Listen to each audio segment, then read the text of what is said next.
Trees are of major benefit, and they can be protectors.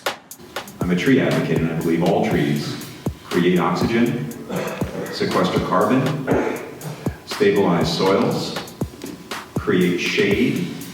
In effect, our global cooling entities evolved to do just that, working tirelessly on our behalf, all the time, by their very nature, for millennia. In fact, before we arrived, or Homo sapiens walked the earth. Since 1905, there have been 16 large fires in the hills, all in the fire season between October and early December. The 1991 fire was a vegetation fire for 3 minutes. For the next 2 days, it was a structure fire. You have to realize that structures, a typical house in the hills, 2,000 square feet, something like that, wood-framed house, has 20 times as much fuel in it as the equivalent of a mature forest. So you ask, when there are embers, where are those embers coming from? And I would say that there's 20 times more chance that embers are coming from houses and not from trees, and yet the proponents for cutting the trees are saying that is a major reason that justifies cutting the trees, because they send embers. You can cut down the trees, but what replaces the trees? And is it better? What does a tree do in terms of fire hazard mitigation, besides protecting itself? The tree canopy, the leaves of the tree, collect moisture from the air and drip that moisture onto the ground beneath it.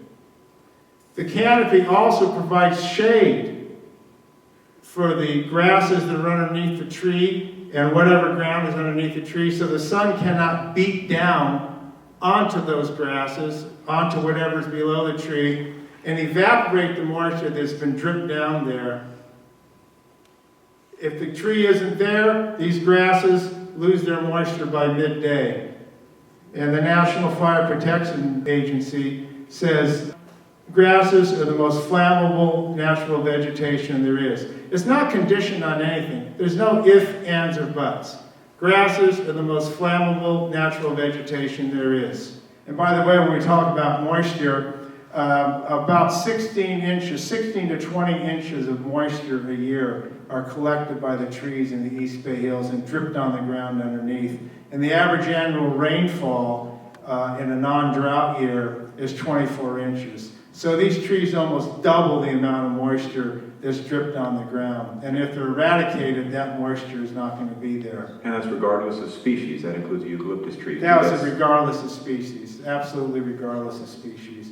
As a matter of fact, eucalyptus are tremendous moisture collectors because they have the big leaves, you know, the broad leaves and the long leaves. Not only are the live trees collecting water and dropping it on the ground, they themselves are 60 to 50% water. So when a fire comes through, it is being fueled by the grasses and shrubs and wood structures, and the trees are generally left behind.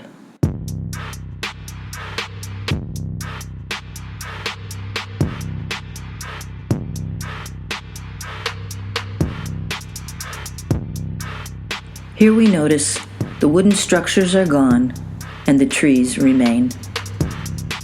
What about fire-resistant housing? CISRO, the Commonwealth Scientific and Industrial Research Organization in Australia, has tested a house of fire-resistant materials. The plan was to burn in stages, with the fire slowly building up to the stuff of nightmares.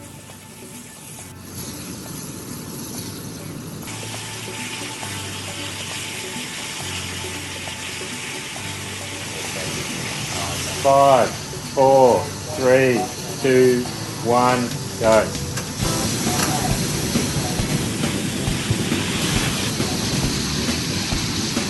Even standing back in the safe zone, the heat was extreme, and I was sure the house would disintegrate. The blast went on for quite some time, more than the duration of a normal bushfire front. Finally, the test was over, and with the gas now off, the house was left smouldering but still standing. We can look forward to the day when trees and houses are still standing after a fire passes through.